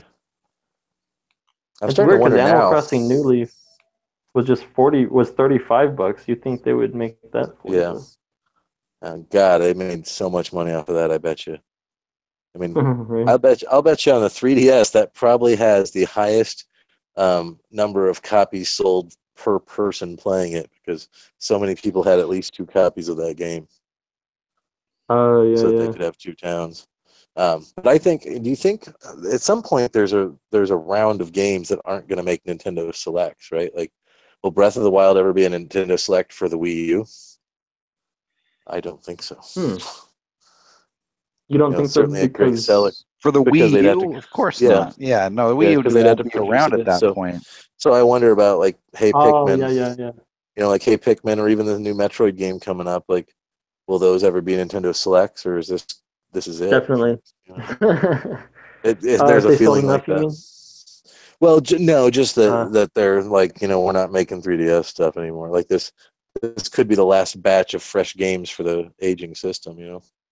Because we Yeah, basically got sad. Metroid and then the 2 Pokemon games and Yeah. then the Oblivion of 2018, right? They're like, here's a mediocre Me game, a mediocre Pikmin game, probably a mediocre Metroid game. Well, they kind of started. Here's all the checking crap those we boxes. said we'd make. Right. They started checking those boxes like last Christmas, I guess, with Happy Home Designer and Blast Ball and stuff like that. Maybe they've What got a about the lackluster F-Zero up their sleeve. What about the Untitled Yoshi? Is that for 3DS or Switch? I think that's Switch for sure. Okay. The one that they're just calling Yoshi, and then there's also one they're just calling Kirby. Those are both Switch, but who knows? I'm surprised they were able to port like Super Mario Maker that easily, yeah. quickly. Can you can't put in a code on the 3DS Mario Maker and play a level, right? Or can you? I don't think Like so. from online, like I know they cut a bunch of the online functionality from that version, which is disappointing, but I guess to be expected. Even something as simple as that NES remix, when they put it out on the 3DS, it was like a collection instead of having all the content from both games, which it seems like wouldn't have been that hard to fit on a card. Yeah. That Mario Maker, I both played the crap out of that and, made a lot of levels when that first came out for like a week or two, and then I just seemed to kind of lose interest after that. Well, there was no objective really, unless you just wanted to collect all the little characters or anything. Yeah. They did have they have easy, medium, and then difficult they give you like 10 stages and you got to make it through there. Yeah, I played a hearty amount of that. But I just finally kind of, I don't know. I think I put in about 30 hours into that thing obsessively, and then just, I don't know, I somehow just lost interest very quickly. It was a neat idea and it was great, but after I made the first few levels early on and kind of understood it and thought I did a decent job of them, and then played a bunch of other people's levels, and then it became this huge thing, and suddenly there's like millions of levels online. It's like, okay, well, pretty much anything I'm going to make at that point is going to have been done. Yeah. So it was just like, all right, that was fun for a while, and I played a lot. I played a lot of different random people's levels. I played through that easy, medium, hard thing as many times as you needed to get this amiibo or that amiibo suit. Right? There was a certain ones you could only get. You could get like there was 20 of them you could get on easy, 20 of them you could get on medium, and 20 of them you get on hard, I think. They're all badge arcade badges now. That's right. Oh, one thing I do want to mention. So this is probably me buying into fake news, but I saw multiple sites report that Mario Kart 8 had an update, and one of the things they updated was a Pikmin suit. So I'm thinking, I read this. Yes. yeah. So I'm thinking, if I buy this Pikmin amiibo, there's going to be another Pikmin suit. I only see the same old Pikmin suit. Yeah. Yeah. When I scanned it, it said you already have this suit. I said, oh damn it! They just were patching in the capability for this amiibo to register for that suit as well as the Alamar one. So it's like if you scanned all your Marios, Right. like all the. Although, interestingly enough, so in Pikmin, one of the amiibo that you can scan to get in game as like a little token figure is the Mario from the Super Mario series, which I guess I do have the gold one, but I just haven't opened it yet. But I thought all Marios, you know how they always will say like all the Mario amiibo will have the same functionality, like in No, Smash. they're all different in that. Yeah. Yeah. So in this one, I scanned my my original Fireball Mario, and then I scanned my 8-bit Mario, and neither of them were recognized. It's like, this is not compatible with this game, but here's 10 Sparklium for fun. Wait, with what game? Pikmin. Oh, with Pikmin. Hey, Pikmin. Sorry, I thought we were still talking about Mario Maker somehow. I got confused. You're like, oh my god, I got excited for a second. No, it sucks. I was like, no, they must have taken something out. Yeah. Now, I consider myself fairly creative, but for some reason, I just never could get in. I never bought Mario Maker. Like, it's a weird feeling that I have with those games where it's like, I don't mind playing a bunch of levels, but I want them to be the official levels that Nintendo wants me to play. And I don't know why I'm so uptight about that. But I had that feeling too. Well, I first of all, I didn't want to make any levels because I don't like making levels. I like playing them. But then, I mean, the ones people make, they're all right. And plus, Nintendo actually recommends some. I think they made some themselves too that they put in. Yeah, they had Minecraft. some made by particular. They had some made by like celebrity developers or something from somewhere else at one point, or one was made by some guy that hosts some really popular gaming talk show in Japan, I guess. Made a couple. Oh, I know who you're talking about. I can't remember his name right now. Yeah. But yeah, I mean, whatever. It's neat. It would have been a lot neater when I was a kid. Like, now I just feel like, meh. The thing is, people have been doing that on the internet for so long, just making their own versions and bootleg carts and stuff like that. That it's like Nintendo. They come in late to the game and then don't fully support it in a way that they should, and then wonder why it wasn't a bigger hit. You know what? They could have, because it was the Wii U, and then they put it on 3DS with that stupid limitation. I can already hear them saying, design levels in handheld mode and then play them on the big screen. Nintendo Switch. No, they'll put it on Nintendo Switch. But you ever notice Nintendo's so often a closed ecosystem? And I guess this kind of rolls into what I think was supposed to be our final topic, Jason, the SplatNet, Splatoon. That's right. It's really kind of too little too late always with them. You know what I mean? Like when Mhm. Mario Kart DS had online functionality, even for its time, it was cool, and it was current with the times, but it was still kind of the bare minimum of what was current with the times. It didn't do anything particularly special. Oh, that's not true. They had the little web page that had online stats. That was kind of neat and bleeding edge, or sort of, at the time. Ooh, what's Jason wearing this week? See, like you can see their clothes and their what weapons they prefer. Yeah, for the Splatoon one. Yeah, exactly. But there's really not. There's no easy messaging back and forth. There should be. There's no and just the way Splatoon works with joining friends is like, okay, well, I got to go over to the Salmon Run area and check the friend list there to see if anybody's playing there. Nope. Okay, then I'll go over and see if anybody's playing in the regular lobby. Like they need something that says this friend is playing this mode.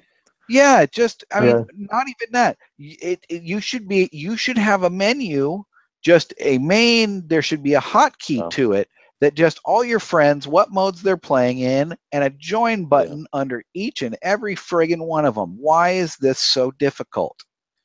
This is just. Oh, go ahead. They kind of do that in the main lobby where you're going in to play Turf War and Ranked. You can look at your friend list and you can see whether they're playing Ranked or League Battle, Private Match, but it doesn't include all of them. Yeah. It just includes the ones that you can go to in that lobby. It does. If they're playing Salmon Run, who knows? They're great apps. Right. They could be playing Zelda. They could be playing Salmon Run. Yeah. I forgot. No, you're totally right. So the function, like the code is there to do it. Why doesn't it extend to everything? Because that makes it effectively useless. I still have to hop around to different lobbies to see where everyone is and what they're doing. But the lack of communication does kind of make it like a ant colony type of thing where everybody just kind of knows what their job is, and you kind of learn how to cover everyone else's job. And game wise, yes. Within the game itself, having voice chat or not within the game itself, I get it, and that's okay. I'd be okay with no voice chat in the game itself. Yeah, having voice chat in between is helpful and necessary, and that's great. But the Kluge phone app setup just sucks. Yeah. But it's just being able to join friends. Again, I should be able to tap on my friend list and see what mode you're playing, like in the main Switch menu. I should be able to tap on my friend list. I should be able to tap on Yumo and see that you're playing, a ranked battle. As long as you've got Splatoon in your system, then it should be able to just join. Yeah. I should just be able to join you on your next ranked battle. Boy, if that was a way to skip the Squid Sisters, that would be ideal, yes. And you got to realize, if talking about using the app, you're not going to be playing rank mode and then it's like, oh yeah, let's talk on the app. There's 4 of us here now. Or, you have to go out and go into the online lounge, set it up through there. And that was one of the biggest issues. I used it pretty extensively over the last week. And that was getting everybody to follow the steps, which is you join in game and then you join on the app. It confused the hound out of you people. Yeah. And another thing, I don't know that we have talked about yet, or if we've done one of these pods since the news came out, but I think they came out with the whole adopter rate and said Nintendo Switch owners, it's only 17% of Nintendo Switch owners have bought or have started using that app. Yeah, that's about a week after. I think it was about a week after Splatoon had come out. So that's a pretty low adoption rate, which means, people likely, I would assume more than 17% of Switch owners probably have Splatoon, I would think. So there's a lot of people who either don't know, don't care, or have just been like, I've heard that's awful and I'm not going to try it. I will say that most of the people on my friend list, which most of the people on my friend list are pretty hardcore Nintendo fans like we are, have the app downloaded. And I didn't really run into a problem of wanting to send someone an invitation that didn't have it added. Yeah. Or they didn't have it added and I sent it to nowhere. I don't know, but. Well, we are the 17%ers. That's right. Well, except for you, Mo. I thought you didn't download it. No, I did not. I did not. But I'll be honest, if I had a phone that had just all kinds of extra room on it, I wouldn't have a problem downloading it. I probably still wouldn't use it any more than you guys do. And they did kind of fix one of the things that I know Jason was a big fan of, was that you could get kind of exclusive gear through there. And I guess you still can get, or maybe not exclusive, but you can get different gear. But it had some different abilities on it. And I guess they've changed that around and said, this stuff didn't have some of the abilities it was supposed to. So, Well, that was just I think it was just 4 pieces of clothing, and it was basically, some abilities are limited to like either your headgear or your clothes or your shoes, and like Right. they'd put Ninja Squid on, which is a clothing only ability. They'd put it on a piece of headgear, and they're Is that just correcting accurate? that. Do you really know I that need to about pay Ninja more Squid? attention to that. Yeah, no, Right. I've never seen it in the old game, right? It was never on anything but clothes. Right, and it's been fixed. That's exclusive. If you look I in never your realized that abilities were Ah. tied to like shoes or hats. Oh yeah. Stealth jump I is guess, always on is tenacity shoes, always and headgear? tenacity yeah, is always headgear. Comeback is always Damn. headgear. yeah. Ink. What was it? The enemy ink one. What's it called? Ink Ink resistance. resistance is only Thermal shoes. ink? Oh, But now that's Thermal ink seems to only be clothing. yeah.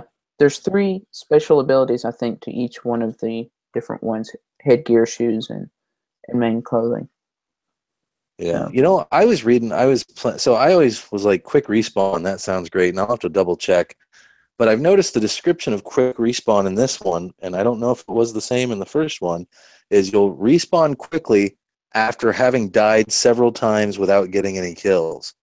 okay. Yeah. Actually, So I thought it was just quick respawn, or maybe it's something, either quick respawn or super jump, or I think it's respawn.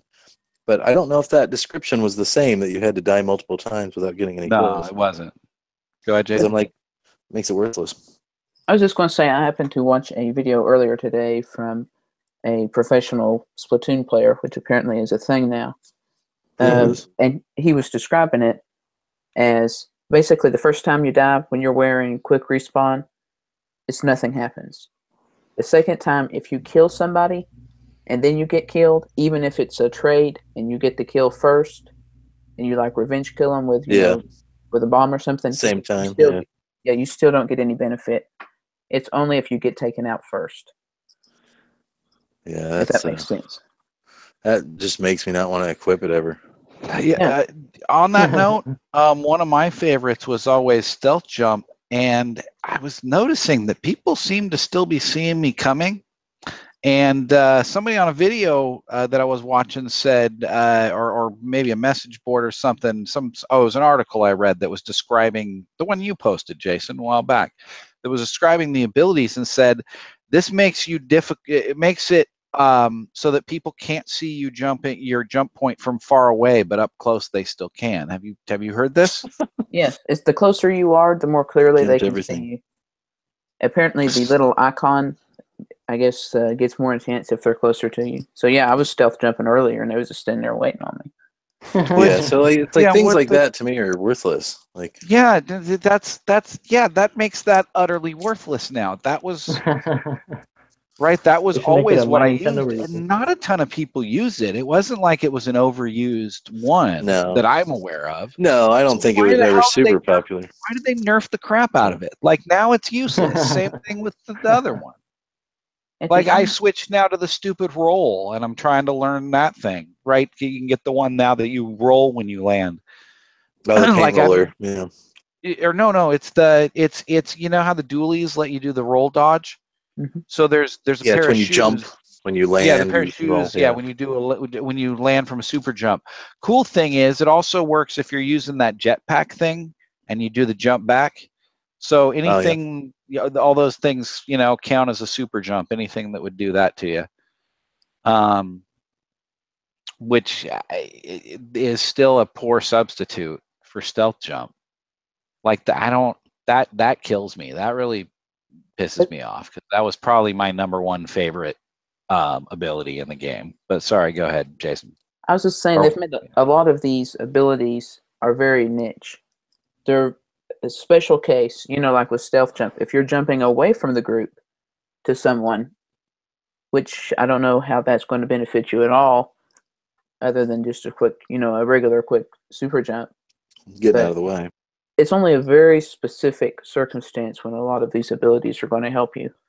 Well, I don't even know where the stealth jump's going to help you at all. The whole point of stealth jump is so that you could jump to where the group was instead of having to find a spot further back. Well, yeah, and without having to worry about getting splatted. Yeah, this defeats the entire purpose of that. That was that whole ability's point, was so that you're jumping into the heavy action without being seen. Jump into the action. Exactly. Well, how can you jump into the action if that's where they can see your jump point the best? Well, then you got to jump back behind the lines anyway, which was what you already had to do if you didn't have stealth jump. So what the hell's the point of stealth jump?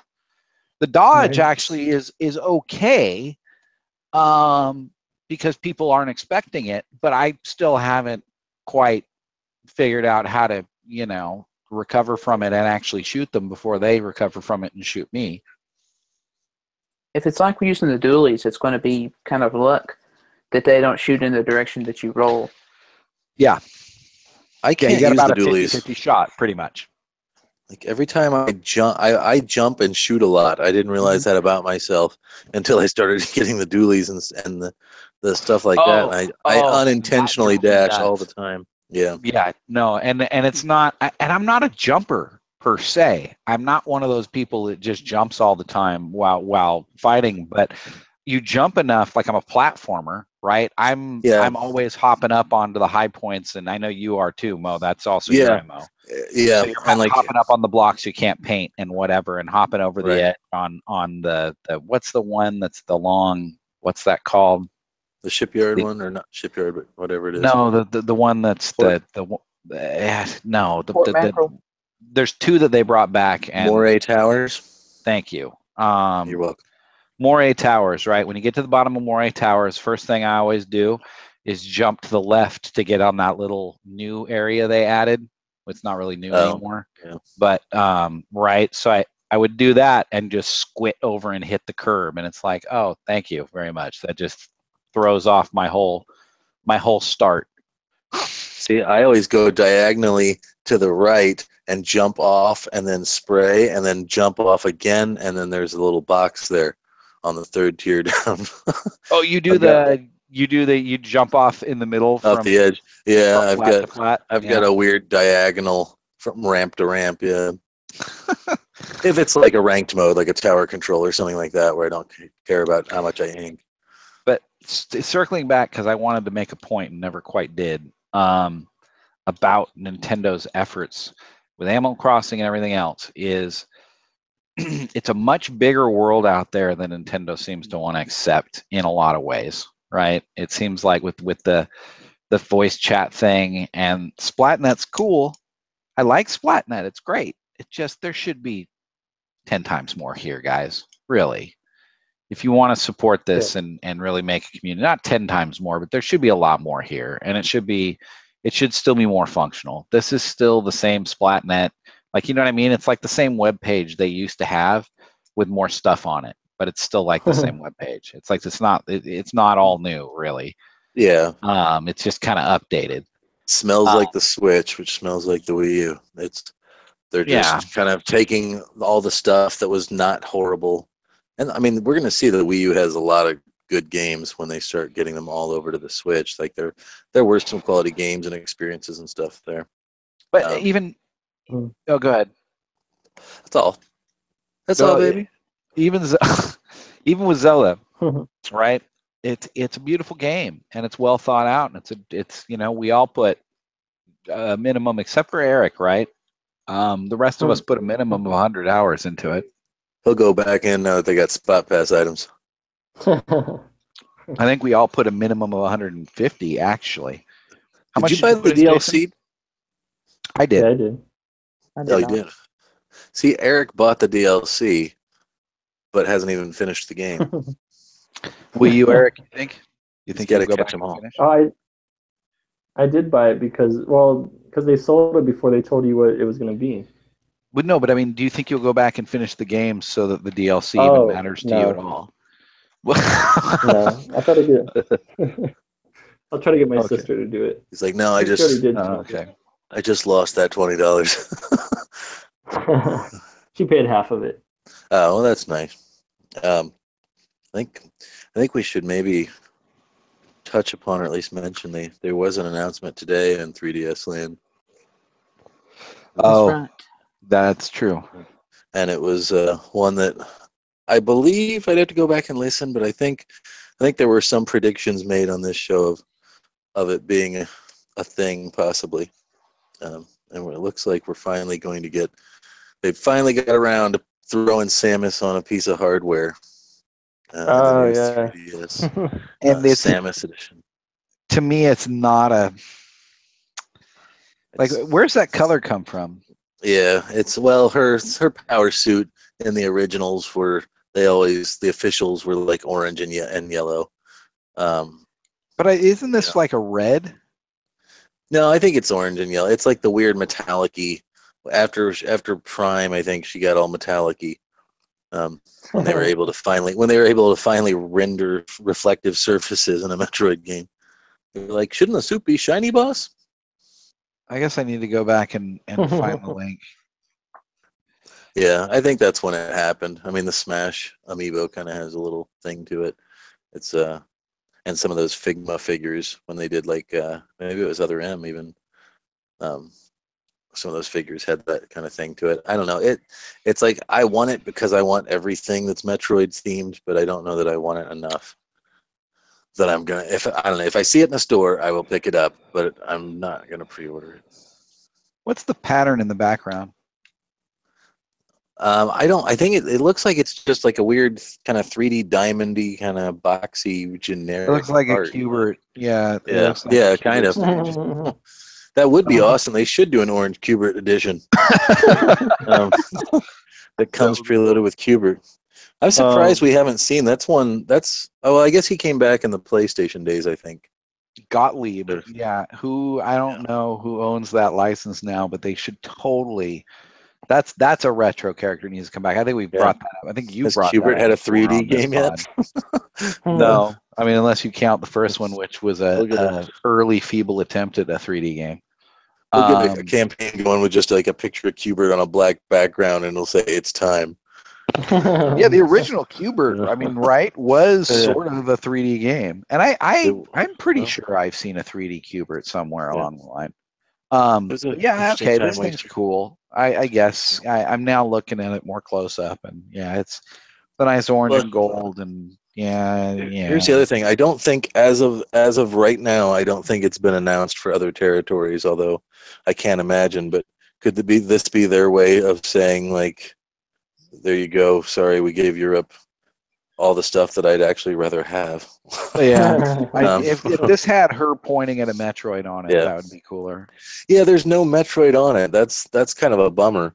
It would have been awesome if it had some actual Metroids on it instead of just or a Ridley or anything. Something. Everyone was. I was showing some people at work, and they were like, "Oh, but how come they don't show the inside? What's the inside?" I'm like, the inside is flat black. Like, it's not like you're gonna open it up and it'll be like the console from the ship, and then like have like a Screw Attack logo on the stick. Like, it's like it's gonna be just as generic as everything else on the inside. Unfortunately, I'd buy it if it was a small 3DS. Go ahead, Jason. I was going to say we haven't mentioned the biggest catch here. So far, it seems to be exclusive to GameStop. It seems like it might be. They said select retailers, but maybe one of those retailers will be a Canadian, like an EB or something. Was Majora's Mask? That wasn't exclusive to GameStop, right? I feel like it was. But I don't know. I know I got mine at GameStop, but I couldn't remember for sure. Usually the only reason I will set foot into a GameStop is if something is exclusively theirs. So it's a fair chance that's why I bought it. But I don't know. I'm pretty sure that it was up at Best Buy because I remember someone telling me they pre-ordered there and then the pre-order was canceled, and then they did eventually buy it at GameStop. See, that was the thing. Is I think what ended up happening is GameStop, like Best Buy, seemed to get the one and done shipment, and GameStop seemed to keep trickling them out I don't know if they were getting more or if they were just doing that themselves, but that was how I ended up getting it.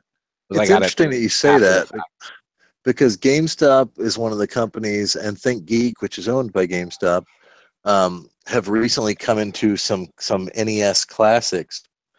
Yeah, and so that did they're Amazon. selling, I think. Yeah, and I think they're selling theirs in ridiculous bundles, though, where you have to buy it and then you get some other stuff like they do with Switches. So, And you heard about Amazon a month or two ago, right? The taco truck.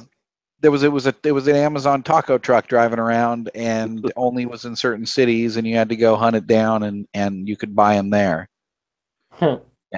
So I don't know. A month or two ago, I think. So I don't know, man. That one way or another, that's got to involve some collusion with Nintendo. They either knew that it was a super hot item that was going to be discontinued before everyone else knew it was going to be discontinued, or something. But you know what I mean? Like they knew to sit on some, or Nintendo. Well, that's what I think. I think they sat on some. I think they're like, sorry, folks, we're all out. And then since demand has, I don't know, it seems like such a gamble, but they're a company that probably is in a position to gamble, where they hold back some stuff when it's hot and then say, hey, I know we said there was no more, but we just found a warehouse full. And if they held back literally like 50 of them out of however many they sold, that's probably just pennies to them. Yeah. If you're talking about Amazon, you know they're going to sell them anyway. Yeah. Yeah, they know they are. Yeah. I mean, they're pretty sure you're going to sell everything except for an Animal Crossing amiibo. If it's made by Nintendo, it'll be in such low quantity that you'll have no problem moving it. Yeah, I'm getting sick of it, but I'm still, again, we just went through the laundry list of crap I bought for this thing that isn't games. Yeah. And I was adding it up, and it's already it's well more than the $300 I spent on the initial Switch package itself. It adds up fast when you pick up the little things. Like there's a lot of that stuff that I look at, I'm like, I'm never going to buy this. I never bought it for other systems, but it'd be nice if I get like a dock or some different color Joy-Cons every now and then. I don't understand why stuff like a controller would be hard to find. Like, Wiimotes, man. You remember? Yeah. The only way you could get a Wiimote is if you bought that crappy, what was it called? Wii Play. Yeah. Wii Play. Which really actually wasn't terrible, to be quite honest. The air hockey was pretty cool. I thought that was pretty good. Air hockey?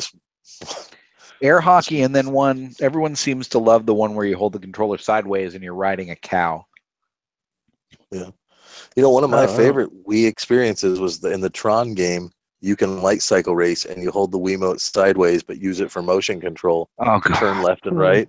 And it's actually like good. Wait. Tron Wii? I forgot about this. Yeah, and you can actually, it's actually pretty decent motion control for steering. Was it Tron 2.0? I've got that on Game Boy, or is it Game Boy Advance? Or DS. Yeah. I have that on DS, I think. Maybe. Wait. No, that was Tron Evolution. 2.0 was Game Boy Advance. I have it, though, yeah. Know your Tron games, kids. But yeah, it was for whatever the movie was. That wasn't bad. Was bad. That Tron movie was bad. That Tron movie was. I didn't like that at all. Tell us how you felt about the Tron movie on Twitter.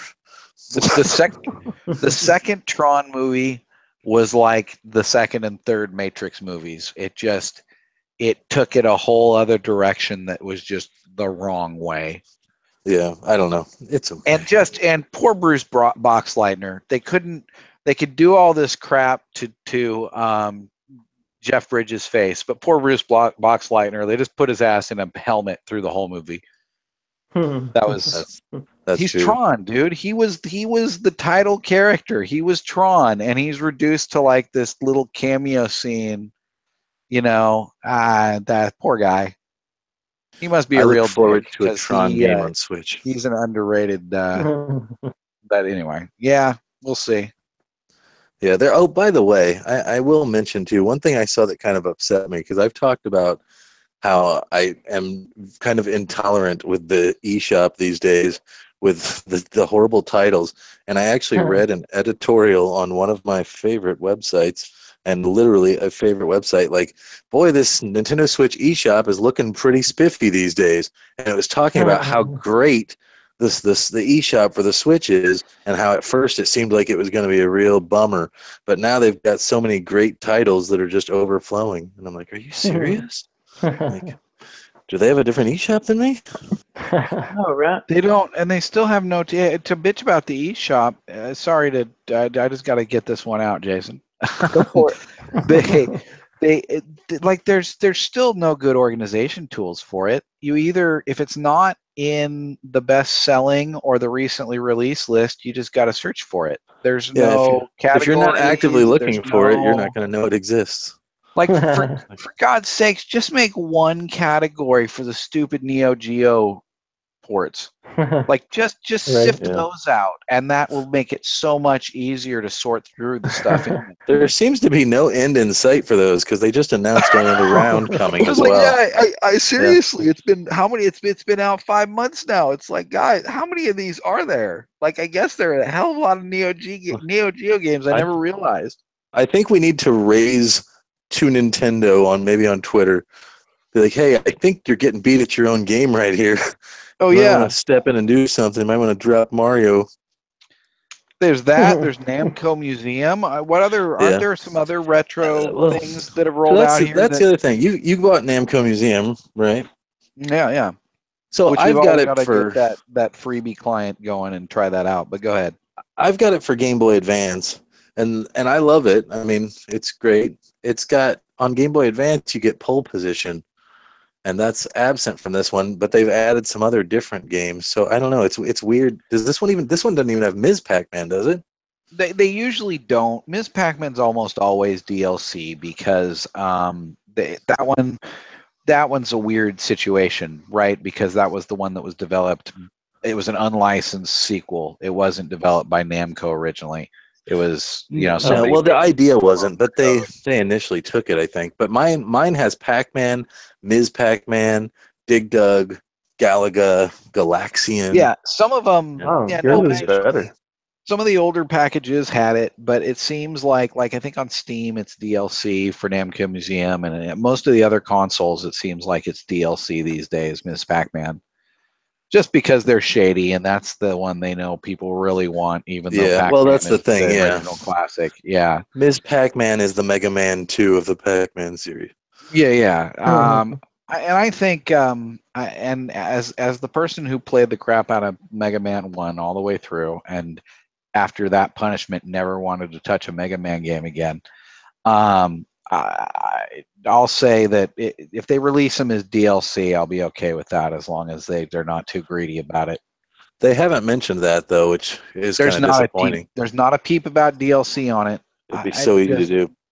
I'm holding out hope. I mean, there's enough other stuff, simple indie titles that have full DLC catalogs now. I feel like Konami did a favor just even offering some little weird, downloadable content, like the different characters and stuff for Bomberman. But I have a feeling like this Namco Museum is just, here it is. This is what you're getting. And they're good titles, but that's a $30? It was $30. They have the rotation. They have the rotation option on it. I don't know if I thought that was unique to Switch. So that to me is, I'm pretty sure that's unique to Switch, but you have to double check me on that. But I thought there were a couple Switch unique ones, like Pac-Man Versus. I think coming to the Switch was a unique port. I don't think the other consoles got that either. But that's had to make a big deal out of it. At the end of the day, though, who cares? Well, it's kind of neat, but it's just stupid that it never came to the Wii U, because it seems like that's what it was designed for. It was a thing on GameCube, I think, wasn't it? Yeah, with the Game Boy, you had to plug in a Game Boy Advance to your GameCube, and that was how that worked. Right, because the GameCube or the Game Boy Advance was your second screen. Aren't you glad you don't have to nunchuck your 3DS to your Switch? Yet. No, Depends if the 3DS stays successful or not. Yeah, no, they won't go there. 3DS will. This is the last gasp of the 3DS, I think. Metroid and the new Samus. Oh, I know. You could use the little IR sensor on the front of the 3DS and the IR sensor on the Joy-Con to connect data from Samus Returns into Metroid Prime 4. Unlock the original 8-bit version of Metroid. That's what they did on Metroid Prime with Fusion. Yeah, they just don't do that kind of stuff anymore. Like the Animal Crossing arcade games and the original Animal Crossing, that was so awesome, right?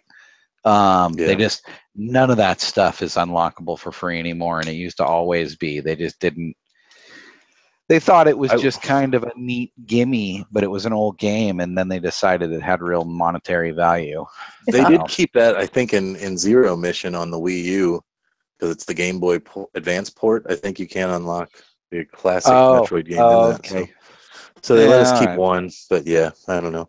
We'll see. I just wanted to complain about the eShop mainly, and that I've been seeing, and I've seen from multiple sources a little bit of praise for it and how great it is, and people saying things like, "This is where I want to go to play my indie titles," and it's like, that's great and all, but I didn't buy this for its indie titles.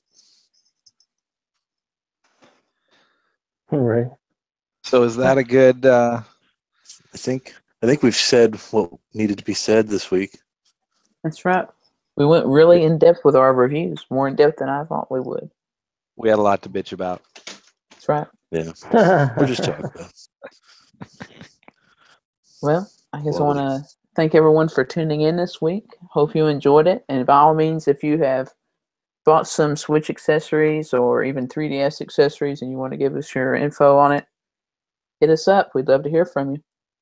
And you can always find us here on YouTube. You can find us on Twitter, not Twit, as I misspoke this week. No, Max will love that though. Yeah, I'm still getting ribbed about that in case you're curious. And of course, you can find us on Stitcher and iTunes. As always, thanks for watching, and we'll see you next week. Good night.